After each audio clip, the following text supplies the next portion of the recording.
فعليه فليتفضل مشكورا غير مأمورا.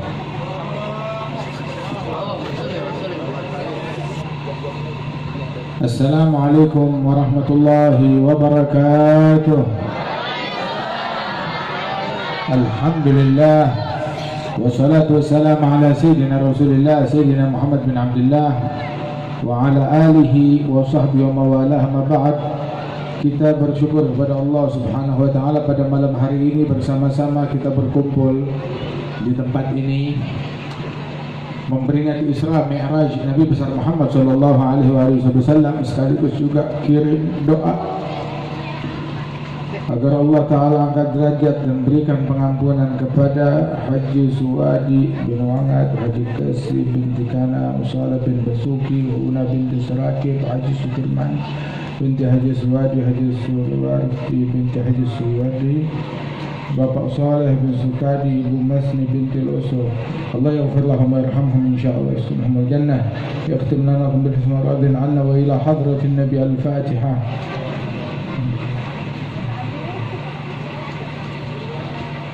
Allah Ta'ala memuji di dalam Al-Quran, walladzina ja'u min ba'dihim yaquluna rabbana ighfir lana wal ikhwanina alladzina sabaquna bil iman wa la taj'al fi qulubina ghillan lil ladzina amanu rabbana innaka ra'ufur rahim.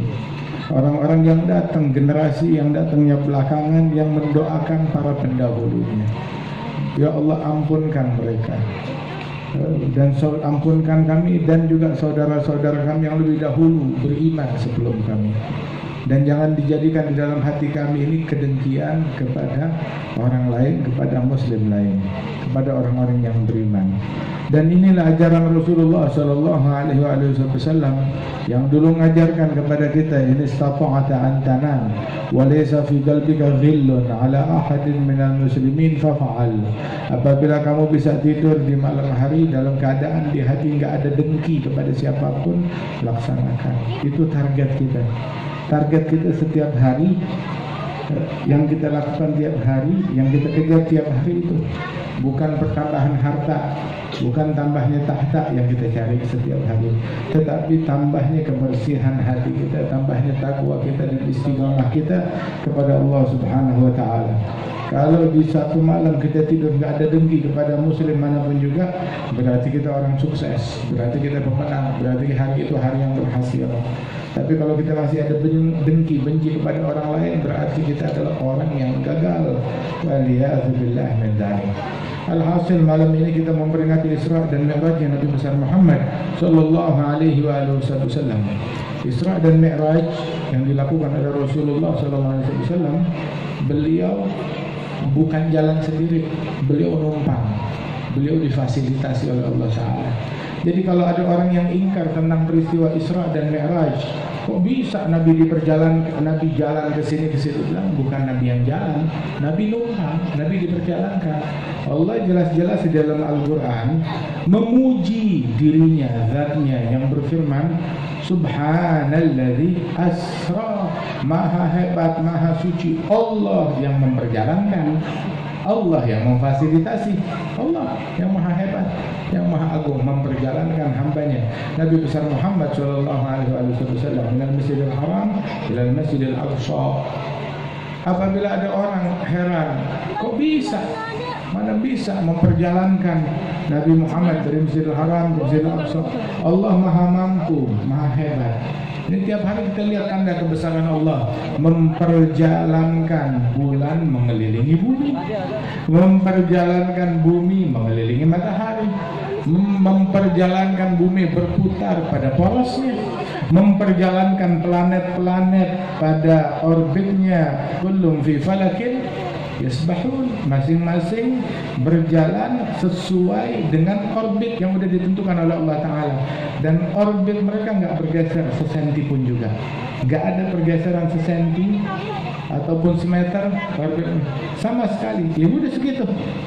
Begitu juga perputaran bumi pada rotasinya tidak melambat dan tidak menjadi lebih cepat, tidak menjadi lebih lambat, nggak menjadi lebih cepat, segitu. Diatur oleh Allah Ta'ala, dijaga oleh Allah Subhanahu wa Ta'ala. Maha hebat Allah Ta'ala, mudah saja bagi Allah memperjalankan hambanya. dari Mekah ke Baitul Maqdis. Masih di situ-situ juga, masih di bumi-bumi juga. Waktu Sayyidina Abu Bakar As-Siddiq disamperin oleh musyrikin. Abu Bakar, udah dengar belum? Sahabatmu tuh bilang apa? Muhammad bilang kalau semalam dia diperjalankan oleh Allah dari Mekah ke Baitul Maqdis. Apa responmu? Respon orang yang beriman nggak mudah digembosi, nggak mudah untuk terpengaruh oleh angin barat, angin timur. Kenapa? Punya pendirian. Jadi Nabi Bakar As-Siddiq dengar begitu, tahu apa responnya? La inggala dhalik faqad sadaq. Kalau Nabi Muhammad bilang begitu, berarti benar. Udah. Kalau Nabi yang bilang, ya terjadi. Nabi yang ngomong, ya benar. Kata Sayyidina Abu Bakar, kamu percaya Muhammad kalau dia diperjalankan dari Mekah ke Baitul Maqdis dalam satu malam udah balik lagi? Kan saya percaya. Kalau Nabi Muhammad ngomong itu saya percaya. Yang lebih dari itu saya percaya. Apa yang lebih dari itu? Tiap hari, pagi dan sore ada berita dari langit. Wahyu naik turun malaikat Jibril, saya percaya. Apalagi cuma berita gini doang, saya percaya. Kata Sayyidina Abu Bakar As-Siddiq. Subhanallah. Nah kita sekarang teknologi manusia aja tuh udah bisa bayang. Naik pesawat, terbang, balik lagi, selesai. Cuma sebentaran aja. Nah apalagi ini teknologi difasilitasi oleh Allah Subhanahu wa ta'ala. Perjalanan dari Masjidil Haram ke Masjidil Aqsa. Lihat perjalanan dari masjid ke masjid. Mau ngapain dari masjid ke masjid kira-kira orang? Orang kalau ke masjid mau ngapain? Kalau ke masjid, amalan masjid, sholat, i'tikaf, zikir, sholawat, ilmu, tilawatul Quran, ngaji, belajar di sana atau mengajar, itu amalan masjid. Nabi Muhammad perjalanannya dari masjid ke masjid. Artinya perjalanan Nabi nggak keluar dari hal ini. Nggak keluar dari hal ini. Antara ilmu, ibadat, sholat, zikir, i'tikaf, silaturahmi, gitu, hadir majlis. Itu yang dilakukan oleh Rasul Sallallahu Alaihi Wasallam. Orang ke masjid bukan mau kampanye. Dulu. Ya. Yang ke masjid untuk kampanye berarti dia menistakan masjid. Betul lah. Ke masjid kampanye, penista masjid. Jadi kita nggak usah teriak-teriak penista. Yang ke masjid kampanye di dalam masjid penista. Begitu juga yang di dalam masjid memprovokasi, mencaci maki, ngajarin kedengkian, penista. Sama seperti orang ke masjid, dia buang air besar di dalam masjid, di mihrab sana. Penista, kurang ajar, menodai masjid. Begitu juga menodai masjid dengan cacian, dengan makian, dengan provokasi, dengan ajakan saling membenci, mendengki. Itu penistaan terhadap rumahnya Allah. Begitu juga kampanye di masjid, penistaan terhadap rumahnya Allah. Waliyadzubillah min dzalik. Begitu juga ketika motif politik. Oh ini orang nggak boleh masuk masjid. Loh, kenapa ngusir-ngusir begitu? Ada penistaan juga terhadap masjid. Namanya rumah Allah, bukan rumah bapak moyang kita. Nggak ada hak kita mengusir orang dari masjid. Apalagi dia muslim. Nggak ada hak kita mengusir orang Islam dari masjid. Itu perangai tersebut perangai jahiliyah. Kemudian juga perjalanan dari masjid ke masjid, perjalanan ibadah. Nabi pernah bilang tentang kemuliaan masjid, tentang haknya masjid. Masjid, kalau ada orang, idza ra'aitum rajulan yabi' fil masjid faqul la arbahallahu tijarata. Idza ra'aitum man yanshidu ad-dhalla fil masjid faqul la raddallahu ad-dhallata. Apabila kamu melihat orang yang dagang di masjid, bilang sama dia, semoga daganganmu nggak laku, dagangan bawa sial. Gara-gara dunia nistain masjid, bawa sial tuh dagangan. Mau dagang, tapi jangan di dalam tempat sholat. Dagang di luar sana, di halaman masjid di luar, jangan di tempat sholat di masjid. Begitu juga kalau mengumumin barang hilang. Kalau ada orang ngumumin barang hilang di dalam masjid, di tempat sholat di masjid, dia ngumumin barang hilang, bilang sama dia, semoga barang hilangmu nggak balik, bawa sial tuh barang. Gara-gara tuh barang kamu menodai masjid. Mau ngumumin sana, pergi ke pintu masjid di luar sana, teriak di sana, bukan di dalam. bukan di bagian dalam masjid. Wahakala. Terus kalau ada orang kampanye di masjid bagaimana? Ini kita ngomong dari jauh-jauh hari sebelum musim. Ya, ntar kalau udah musimnya, oh ini apa namanya, bahasanya kan begitu, membela apa namanya orang yang nggak senang sama Islam, membela ini, macam-macam deh. Kita ngomong dari sekarang, jangan kampanye di masjid. Kalau ada orang kampanye di masjid, biar kalah, begitu kan? Waliyadzubillah min dzalik. Kan kalau ada orang dagang, biar nggak laku. Ada orang teriak barang hilang, biar nggak ketemu. Ada orang kampanye, biar apa? Biar apa? Nah, begitu. Na'udzubillah min dzalik. Itu penodaan terhadap masjid. Masjid, fa innal masajid la tubna li hadza. Masjid-masjid nggak dibangun buat beginian. Dan harusnya yang naik mimbar di masjid yang punya akal, yang berakal, yang tahu menjaga kehormatan masjid. Jangan orang gila disuruh naik ke atas masjid. Yang salah juga bukan cuma orang gila yang naik, yang mempersilahkan orang gila naik ke atas masjid, ke atas mimbar. Sama salahnya juga, sama gilanya juga. Jangan malah orang gila dia bergendang, yang waras ikut berjoget, sama gilanya semuanya. Waliyadzubillah. Masjid dibangun untuk sholat, untuk ibadah, untuk zikir, untuk ilmu, sebagaimana masjidnya Rasulullah SAW. Dalam peristiwa Isra dan Mi'raj yang disebut dari masjid ke masjid, enggak dibilang dari Mekah ke Baitul Maqdis, dari kota ke kota, dari negara ke negara, dari provinsi ke provinsi, enggak. Tapi yang disebut dari masjid ke masjid. Kenapa? Sebab sentral dari suatu tempat masjidnya. Sentral dari Hijaz, ya Ka'bah, Masjidil Haram. Sentral dari Syam dan Palestina adalah Baitul Maqdis, Masjidil Aqsa. Itu sentralnya mereka. Langsung disebut dari masjid ke masjid. Itu udah mewakili. Isyarat juga bahwasanya sebab masjid itu dalam hadis yang lain, ahabbul bilad ilallah masajiduha. Yang paling dicintai oleh Allah dari suatu negeri, masjid-masjidnya. Itu tempat yang paling dicintai oleh Allah, yang paling dipandang, yang paling dilihat, yang paling diperhatikan. Kalau kita mau kampung kita maju, majuin masjidnya. Kita mau kampung kita makmur, makmur ekonominya, makmurkan masjidnya. Kita mau kampung kita sehat, ya sehatkan masjidnya. Bagaimana sehatkan masjid? Ya masjid yang sehat, yang dipakai sholat, itu masjid yang sehat, bukan yang ditutup. Itu kalau masjid ditutup, ya apa namanya, ya kagak sehat, ya kan? Gitu. Kayak apa namanya, kayak mobil yang sehat dikendarain, bukan digotong, ya kan?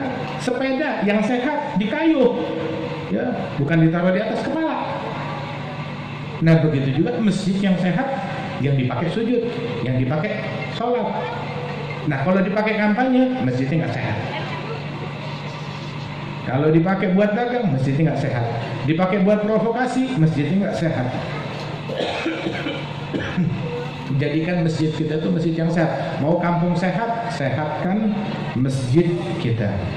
Begitu juga mau suatu negeri sehat, ya sehatkan masjidnya, makmurkan masjidnya. Kalau kita mau makmur ekonominya, prioritaskan masjidnya, makmurkan masjid dengan sholat, dengan zikir, dengan ibadat, dengan pengajian, dengan Jumat, dengan jamaah. Sebab tidak terjadi kebocoran dalam perkara dunia seseorang, melainkan sesuai dengan kebocoran yang terjadi dalam perkara akhiratnya. Kalau di akhiratnya berantakan, dunianya berantakan. Akhiratnya sakit, dunianya sakit. Tapi kalau akhiratnya sehat, insya Allah dunianya sehat. Sayyidina Ali bin Abi Thalib bilang, Bunai, inna minar rijal bahimah fi suratin rajulis sami' mubsiri fatinun bikulli musibatin fi malihi wa idha usiba bidinihi lam yash'uri. Wahai anakku, kata Sayyidina Ali bin Abi Thalib, di antara manusia bagaikan hewan, nggak punya kepekaan, nggak peka. Bagaikan hewan, nggak punya rasa, nggak punya kepekaan. Pekanya dia itu kalau mangsanya diambil, kalau dagingnya hilang, Pekaannya dia tuh kalau urusan dunianya diganggu. Hewan juga begitu, urusan dunia diganggu dia peka, wilayahnya diambil dia peka, makanannya diambil dia peka, dia sadar. Nah, di antara manusia bagaikan hewan, kata Sayyidina Ali bin Abi Thalib. Hewan dalam wujud manusia, berbaju, berpakaian, bisa ngomong, bisa ngedengar, bisa ngelihat. Tapi hewan begitu, kepekaannya ya kepekaan hewan. Dia peka kalau ditimpa musibah di badannya sakit, berasa hartanya hilang, berasa rumahnya kemalingan, berasa handphonenya rusak, berasa dengan musibah apapun yang menimpa dunianya. Tetapi kalau udah ditimpa urusan agamanya nggak berasa. Bagaimana ditimpa urusan agama? Ditimpa urusan agama, misalkan nggak sholat jamaah, dia nggak merasa bersedih. Berarti ini orang error sensornya dia tuh rusak. Dia nggak bersedih ketika dia tidak sholat jamaah, nggak bersedih ketika dia ketinggalan takbiratul ihram bersama imam, nggak bersedih ketika hari ini belum sholat duha, nggak bersedih ketika hari ini berlalu sedang dia belum membaca Al-Quran selembar pun juga, nggak bersedih ketika dia tidak sholat witir, nggak bersedih ketika dia nggak bangun malam walaupun 10-15 menit sebelum subuh udah di atas sejadah. Nah, ini orang yang biasa-biasa aja, itu bahimah. Sensornya seperti sensor hewan, cuma pekanya dia terhadap hal-hal duniawi, tapi nggak peka terhadap akhirat yang menimpa dirinya. Waliyadzubillah min dzalik. Nah, Rasul Shallallahu Alaihi Wasallam ngajarin kita, ayo kita mau dunia kita makmur, makmurkan akhirat kita. Mau kampung kita makmur, makmurkan masjid kita. Bikin masjid kita berjaya. Di situ kejayaan kita. Kalau syariat Islam, nah, lu nggak ke masjid, syariat Islam apaan? Ke masjidnya kalau apa namanya? Kalau nganter jenazah, dia nggak ke masjid, syariat Islam apaan? Teriak takbir, Allahu Akbar subuh itu masih tidur. Allahu Akbar apaan? Dikumandangkan takbir dia masih molor, masih tidur di rumahnya, di ranjangnya. Syariat Islam akan tetapi subuhnya telat, sampai matahari terang udah tinggi dia belum sembahyang subuh. Bukan cuma sekali, berhari-hari kayak begini. Beliau hakana waliyadzubillah min dzalik. Syariat Islam, teriak syariat Islam, coba lihat handphonenya pornografi atau provokasi atau caci maki atau gosip atau mengumpat. Waliyadzubillah min dzalik. Syariat Islam apa di situ? Syariat Islam, giliran kawinan, bikin pesta, lupa sama syariat Nabi Muhammad. Bikin dangdutan, bikin joget-jogetan, acara campur laki perempuan, salaman yang bukan muhrim, pakaian buka-bukaan. Syariat Islam apaan? Yang kayak begini. Syariat siapa? Islam yang mana? Yang semacam ini. Ada orang kalau bikin acara kawinan tuh, kawinan itu adalah sunnahnya Nabi. Nikah min sunnati. Nikah itu adalah jalannya Rasul, sunnahnya Rasul, syariatnya Rasulullah. Jadi pakai caranya Nabi Muhammad. Lalu stop. Kita pakai caranya Nabi di akad nikah, pesta, pakai cara setan. Jadi kalau nikahan tuh umumnya pakai dua sunnah. Yang di masjid ya pakai sunnah Nabi dah. Tapi giliran udah selesai bubaran, baru pakai sunnah setan. Jadi pakai dua sunnah di situ. An nikah min sunnati wa sunnah syaitan juga. Waliyadzubillah min dzalik. Sunnahnya Nabi, jalannya Nabi. Kenapa bawa setan dalam acara pernikahan kita? Jadi kita pakai dua cara, digabungkan dua-duanya. Kita senengin Nabi, kita senengin setan juga. Bukan begitu sikap muslim yang benar.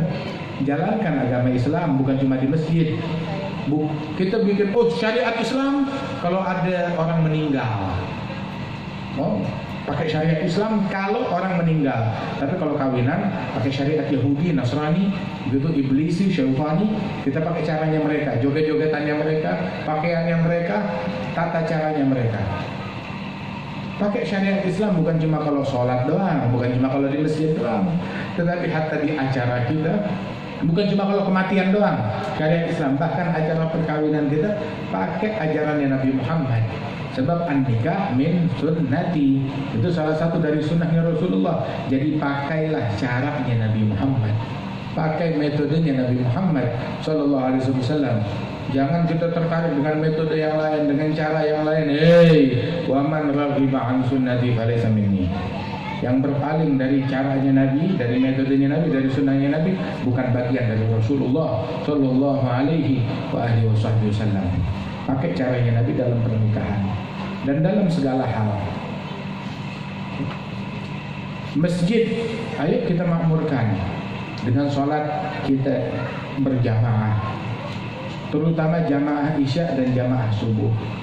Orang sekarang lagi takut sama penyakit, takut sama kuman. Kayaknya dari dulu udah takut penyakit, takut ini, takut itu. Orang yang takut kepada selain Allah Ta'ala, ketakutannya gak bakalan terakhir. Terus datang yang ini selesai, yang ini belum selesai, datang yang berikutnya, terus bertubi-tubi, gak selesai-selesai. Tapi rawih fuadaka min hammin wa min hazani, istirahatkan hatimu dari sumpah, dari stres, dari kesedihan. Innahu ta'abun liruh wal badani, sebab stres itu beban pikiran, kekhawatiran tersebut capek buat ruh, buat pikiran, buat badan. Capek, nggak capek apa pikiran? Dihantui ketakutan sampai ketemu orang, kuman. Ada orang batuk dekat kita, wah kuburan. Nggak ada kelar-kelar, nggak ada selesai-selesai. Hal yang macam begini. Berjaga iya, berhati-hati iya, tetapi takut itu, ruang takut di dalam hati kita cuma buat Allah. Berjaga iya, berhati-hati iya, tapi ruang takut cuma buat Allah Subhanahu wa Ta'ala. Jangan berlebihan hal yang semacam begini. Terus juga ketahuilah bahwasanya di masa yang kayak begini, orang takut penyakit, takut virus, takut ketidakpastian dalam ekonomi, dalam keamanan, dalam politik, dalam kesehatan, dalam aturan dan ini yang enggak stabil, bla bla bla segala macam. Begini, jaga sholat 5 waktu berjamaah, terutama jamaah isya dan jamaah subuh. Berarti kita sudah terasuransikan, dijamin oleh Allah Ta'ala. Man shalla al-isya fi jamaah fahuwa fi zimmatillah hatta yusbiha, wa man shalla al-fajr fi jamaah fahuwa fi zimmatillah hatta yumsiya. Yang sholat isya berjamaah, dia dalam jaminan, dalam asuransi Allah sampai subuh. Yang subuhnya berjamaah dalam asuransi Allah sampai malam. Dalam asuransi, dalam penjagaan, dalam perlindungan, dalam jaminannya Allah Ta'ala. Dalam segala hal dijamin, ditanggung, diasuransikan oleh Allah Subhanahu wa Ta'ala. Jadi orang kalau dia sholatnya berjamaah, insya Allah aman dari gangguan.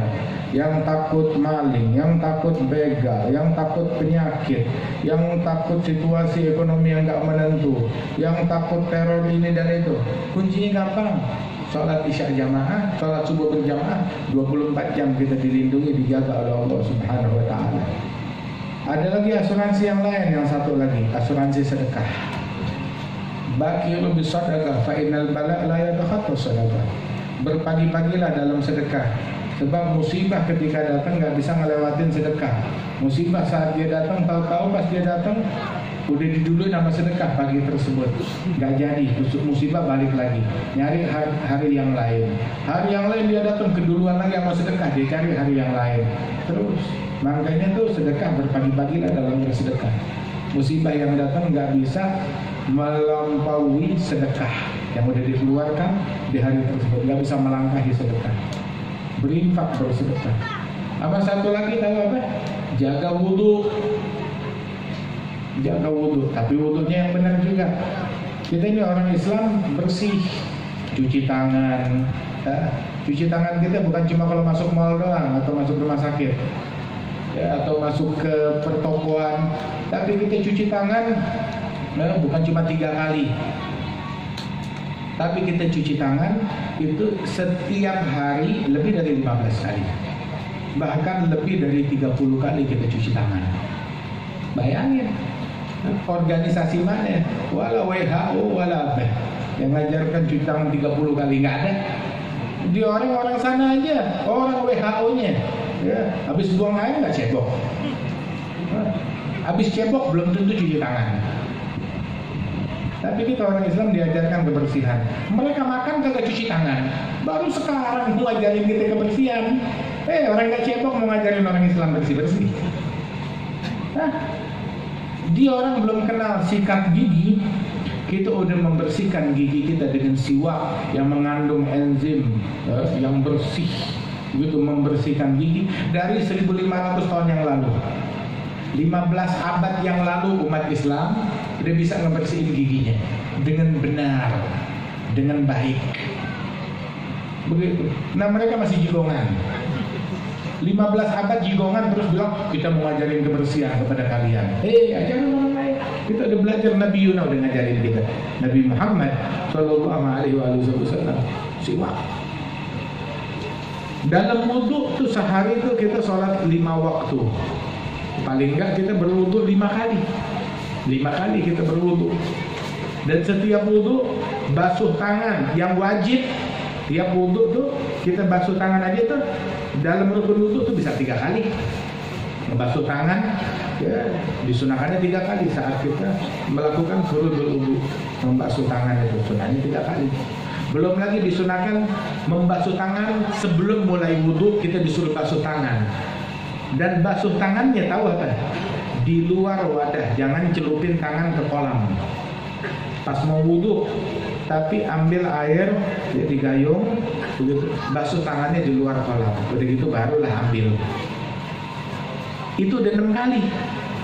Belum lagi diajarkan takhlil asabi'il yadain, membersihkan sela-sela jari tangan.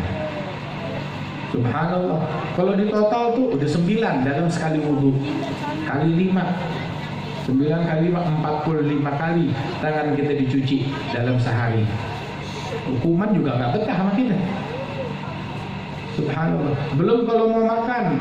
Kalau mau makan kita disuruh cuci tangan. Saat kita mau makan diajarkan cuci tangan. Orang barat enggak. Mau dari WC, mau dari kampus, lihat ada buah, comot aja. Ketemu ente salaman sama ente, nggak tahu bekas apaan. Makanya jangan ragu untuk salaman sama orang Islam.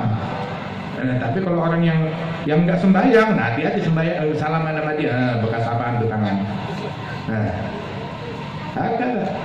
Tapi orang Islam tangannya tuh bersih, dibasuh, dicuci. Tangan tersebut, kalau dihitung-hitung lebih dari 60-70 kali kita cuci tangan dalam sehari. Nggak ada ajaran lain yang sebersih ajaran Islam. Bukan cuma itu aja. Hidung kita nih selalu dicuci, disterilkan. Mulut kita saat berwudu disunnahkan madmadah, kumur-kumur. Wa baligh fil madmadati wal istinsyaq illa an takuna sha'iman. Disuruh kumur-kumur dan istinsyak dengan dalam, dengan kuat, disuruh kumur-kumur. Di dalam aturan rumah sakit ada nggak aturan suruh kumur-kumur? Nggak ada, nggak ada. Kita disuruh kumur-kumur. Setiap wudu kita kumur-kumur. Belum lagi menggunakan siwak tiap saat, tiap waktu. Kemudian juga istinsyak, tahu istinsyak? Itu memasukkan air ke hidung dan agak disedot ke dalam dan dihembuskan dengan kuat. Itu mencuci hidung. Di hidung ini ada filter. Nah filternya dicuci, dibersihkan. Orang Islam kayak begitu. Nah orang yang filternya nggak dicuci terus sakit, ya salah sendiri. Nah itu filter nggak dicuci-cuci. Begitu. Walaupun dia mau tutupin pakai tembok, ya. Itu mukanya ya, selama ini filter nggak dicuci-cuci, penyakit ngendapnya di situ, terutama saat dia tidur. Idza staiqadha ahadukum minhum naumi falyastanshik fa inna syaitan yabitu fi khayshumih. Ketika salah seorang kalian bangun dari tidurnya, maka saat dia wudu tuh dia harus istinsyak. Itu syaitan bermalam di hidungnya, itu kuman, penyakit, kotoran, nah itu di situ. Mengendap di situ, di filter itu. Harus dibersihkan, istinsyak. Sedot air dan hembuskan. Ini sunnah di dalam wudu. Kalau umat Islam menjalankan sunnahnya Rasulullah SAW, kita menjadi orang yang paling sehat. Tahu nggak? Diajarkan kita oleh Rasulullah SAW kebersihan. Bukan cuma itu aja, kaki kita aja dibersihin. Kaki orang yang sembahyang lebih bersih dari muka orang yang nggak sembahyang. Ya kan? Kaki kita sehari dibasuh 15 kali minimal 15 kali. Udah gitu takhlil asabi'ir rijlain, mencuci sela-sela jari kaki, min khilsirin ila khilsirin bi khinsir yusra yadin min asfal, dari kelingking kanan, kelingking kaki kanan, terus diurutin sampai kelingking kaki kiri dengan menggunakan kelingking tangan kiri, begitu, sambil disiram air di atasnya, yaitu dari bawah dibersihkan jari-jari kaki. Makanya kakinya orang Islam lebih bersih daripada mukanya orang yang nggak sembahyang. Waliyadzubillah. Kenapa dibasuh? Dia cuci muka berapa kali sehari?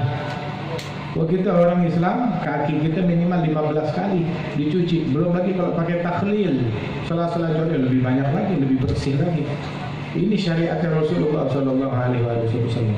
Walidzalik kata Allah Ta'ala, Allah bilang kepada Nabi Musa, ya Musa, idza asabatka musibatun wa anta ala ghairi tuhrin fala talumanna illa nafsak. Wahai Musa, kalau kamu ditimpa musibah sedangkan kamu tidak dalam keadaan berwudu, tidak dalam keadaan bersuci, maka jangan salahkan siapa-siapa kecuali dirimu sendiri. Orang kalau udah berwudu itu benteng buat dia, suci, bersih. Kalau dia sudah berwudu, bersih, sudah selamat, aman. Terus udah gitu, kita orang Islam, kita nggak salaman sama yang bukan muhrim. Berarti tuh udah setengah pintu kuman udah ketutup. Kita nggak salaman sama yang bukan muhrim. Yang laki nggak salaman dengan wanita yang bukan muhrim, yang wanita juga nggak salaman dengan laki-laki yang bukan muhrim. Itu udah pencegahan, udah setengahnya, 50% udah ketutup. Subhanallah. Diajarkan demikian oleh Rasul SAW. Bahkan tuh Nabi bilang di dalam hadis, la yakhluwanna rajul bimra'ah wa in kanat Maryam binti Imra'ah. Janganlah seseorang laki-laki berkhalwat berduaan dengan wanita yang bukan muhrim, walaupun wanita itu waliyah salehah sekali Maryam binti Imran, ibunya Nabi Isa. Jangan berduaan dengan yang bukan muhrim, walaupun wanita yang bukan muhrim itu Maryam binti Imran. Jangan, kata Rasulullah. Nabi tangannya nggak pernah sentuhan dengan yang bukan muhrim. Sampai dibilang lam tamas yaduhu yadam ra'atin ajnabiyyah. Tangannya nggak pernah bersentuhan dengan wanita yang bukan muhrim. Bahkan Rasul bilang kepada umatnya, la an yut'ana fi ra'si ahadikum bimikhyat min hadid khairun lahu min an tamas yaduhu yadam ra'atin ajnabiyyah. Lebih baik salah seorang kalian kepalanya tertusuk besi, itu lebih baik daripada sentuhan dengan wanita yang bukan muhrim, atau sentuhan dengan laki-laki yang bukan muhrim. Begitu ajaran Rasulullah SAW. Orang kalau jalanin syariat Islam udah ketutup. Begitu. Belum lagi yang ngejalanin yang berhijab, yang berhijab. Subhanallah. Muka ditutup, rambut kemana-mana. Kumannya juga dari rambut. Emang rambut nggak ada kumannya? Kuman juga di situ. Tapi orang Islam kalau udah ketutup, dia ditutup, rambutnya ketutup, orang perempuan, tubuhnya tertutup dengan baik. Subhanallah, itu udah pelindung, udah penjagaan. Belum lagi wanita-wanita salihah lainnya yang bercadar, dia pakai cadar, masya Allah. Udah masker itu, masker. Orang belum kenal masker, orang Islam udah pakai masker. Begitu. Kaum wanita mereka udah pakai masker. Subhanallah. Hakadha ketika beberapa negeri, beberapa wilayah mempermasalahkan ya daripada cadar tersebut, semuanya pakai cadar. Seorang lakinya suruh pakai cadar. Seorang lakinya pakai. Seorang lakinya. Gitu. Ada yang nggak cukup selapis, 2 lapis suruh pakai juga. Waliyahzubillah min dzalik. Syariat Allah, syariatnya Allah. Yang lebih kita takutkan daripada penyakit neraka, lebih kita takutkan. Kita takut nanti dibakar sama neraka. Kita takut kita masuk ke dalam api neraka. Itu yang kita khawatirkan lebih daripada penyakit apapun juga. Yang lebih kita khawatirkan adalah maksiat, perbuatan dosa. Itu yang bikin bala, itu yang bikin bencana. Alhamdulillah. Alhamdulillah ini malam kita dikumpulkan oleh Allah Subhanahu wa taala. Insyaallah majelis ilmu yang penuh berkah. Sahibul bait insyaallah diberikan keberkahan, hajatnya dikabulkan oleh Allah Subhanahu wa taala, dan kita semua yang hadir di sini, warga, lingkungan, masyarakat. RW mana ini namanya? RW 9, Menteng dalam, makin berkah, makin makmur, dijauhkan dari bala, dijauhkan dari musibah, dijauhkan dari penyakit. InsyaAllah orang-orang di Menteng dalam RW 9 bisa jaga wudhu sehingga terlindung dari kemaksiatan. Wudhunya pakai sunnah Rasulullah SAW, memakmurkan masjid, memakmurkan musalla. Itu dibilang bahwasanya, dikatakan, buktikan bahwasanya tempat-tempat yang mereka tetap sholat jamaah, tetap sholat Jumat, terbukti di tempat tersebut bala dan musibahnya rendah, sedikit. Tapi orang yang mengorbankan Jumat dan jamaah, bala dan musibahnya makin tinggi, makin tinggi, makin tinggi. Waliyahzubillah min dzalik. Enggak ada jalan lain melainkan kita balik kepada Allah Taala. Datangnya dari Allah, cuma Allah yang bisa menolong. Kita dijanjiin macam-macam sama dunia luar sana. Ikutin kita, lu bakal begini. Ikutin kita, lu bakal begini. Oh, dianya tambah kesulitan, dianya tambah beban, dia nggak bisa nolong dirinya sendiri. Terus kita mau memasrahkan diri kita kepada dia? Lah, kita pasrahkan diri kita kepada Allah Taala. Ya, jalankan ibadat kita, sholat kita, zikir kita, tilawatul Quran kita, jaga mulut kita dari yang haram, dari kata-kata yang kotor, jaga hati kita jangan menengki, jangan membenci, begitu, jaga mata kita jangan melihat yang haram. Mudah-mudahan Allah Ta'ala lindungi kita dari bala, dari musibah, dari bencana. Amin ya rabbal alamin. Allahumma ja'al jam'ana hadza jam'an marhuma, tafarruqana min ba'dihi tafarruqan ma'suma, wa la taj'al fina wa la minna wa la ma'ana syaqiyan wa la mahruma. Ihdina bihudak, ij'alna mimman yusari'u fi ridak, wa la tuwallina waliyan siwak, wa la taj'alna mimman khalafa amraka wa asak. Adim rayat ad-din al-qawim fi jamil awtar mansyurah, ma'alim al-islam wal iman bi ahliha ma'murah ma'anan wa surah. Ikshif Allahumma kurbatal maqlubin waqdi daynal madinin, ighfir lil mudhnibin, taqabbal tawbatat taibin, unshur rahmatak ala ibadikal mu'minin ajma'in, ikfi syarral mu'tadin wal zalimin, absutil adla bi walatil haq fi jami'in nawahi wal abtar bi rahmatika ya karim ya ghaffar ya arhamar rahimin. Sallallahu ala sayyidina Muhammad an-nabiyil ummi wa ala alihi wasallam, wa akhiru da'wana alhamdulillahi rabbil alamin. Assalamualaikum warahmatullahi wabarakatuh.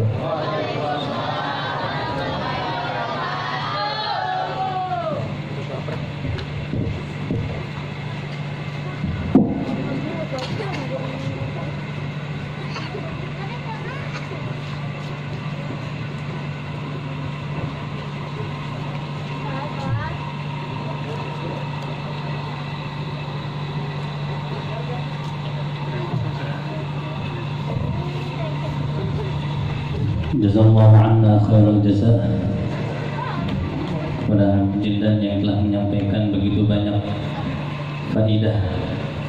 Mudah-mudahan apa yang telah disampaikan tadi bisa menambah ketaatan kita kepada Allah